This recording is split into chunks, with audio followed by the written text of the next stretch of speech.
Na semana do aniversário da primeira Igreja Batista em Floresta, Paraná, me estimulou a gravar o tema Cristo e sua extensão no mundo.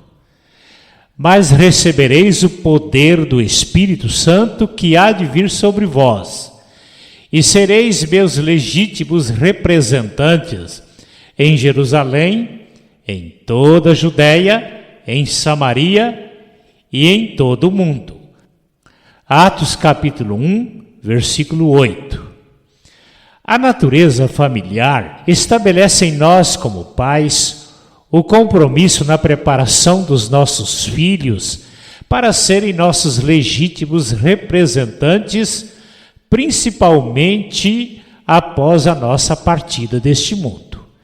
Assim sendo, nós, como filhos, somos dotados da mesma natureza, seguindo os mesmos ideais da vida cristã.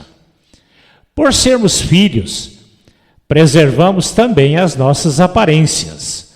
No dia do sepultamento do meu pai, ao sair do cemitério, em meio à multidão, alguns me confundiram com meu pai, dizendo: "O senhor Otacílio não acabou de ser sepultado? Como o vejo andando em nosso meio e bem mais jovem? Será que ele já ressuscitou?" Deus nos deu os mesmos dons e talentos do nosso Pai, que é a música sacra. Com essa hereditariedade, além de me sentir honrado, estabeleceu em mim o sentimento de responsabilidade para dar continuidade ao que ele deixou como exemplo. A honra de ser a extensão de Jesus neste mundo. O apóstolo Paulo, a partir da sua conversão cristã, proclamou o privilégio da intimidade entre Cristo e os cristãos, formando um só corpo com a mesma natureza e os ideais de Cristo. Por causa de Cristo e sua aparência, ironicamente, os inimigos de Cristo colocaram nos primeiros cristãos, ou seguidores de Cristo, o apelido de cristãos. Atos capítulo 11, versículo 26. Santo apelido. O apóstolo Paulo sentia-se privilegiado ao falar da aparência de Cristo na vida dos cristãos a partir da vida dele. Nós exalamos o bom cheiro de Cristo. 2 Coríntios 2,15. Nós temos a mente de Cristo. 1 Coríntios 2,16. O nosso rosto reflete a glória e a imagem de Cristo. 2 Coríntios 3,18. Somos portadores do caráter de Cristo. Gálatas capítulo 5, a partir do versículo 22 até o capítulo 6 e o versículo 17. Somos os canais do poder de Cristo. Marcos 16, 17 e 18 e Apocalipse capítulo 2, versículos 26 e 27.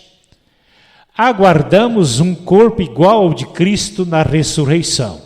1 Coríntios 15, versículos 35 a 54. O Espírito de Cristo plantado em nós. Conforme Atos 2,4, cada cristão é introduzido no corpo de Cristo pelo Espírito Santo, ganhando a natureza de Cristo. Os apóstolos Tiago e Pedro deixaram escritos sobre a origem da natureza do cristão. Cristo, segundo a sua vontade, nos gerou de si mesmo para que fôssemos as primícias de suas criaturas. Tiago 1, 18. Sendo de novo gerados das entranhas espirituais do Cristo eterno. 1 Pedro 1, 23. Tiago e Pedro repetiram nesses textos, em outras palavras, o que Jesus disse a Nicodemos sobre o novo nascimento. João 3, 3 a 8. vivendo aqui a natureza de Cristo. Como definir um cristão de fato e de verdade? Assim como não é possível colher jiló em uma videira, limão em um pé de laranja doce, mesmo vivendo ainda nesse corpo com a natureza pecaminosa, a natureza original de Cristo no cristão o faz viver naturalmente semelhante a Cristo. Certo dia, o apóstolo Filipe perguntou a Jesus: Senhor, mostra-nos o Pai. Em resposta, Jesus lhe disse: quem me vê a mim, vê o Pai.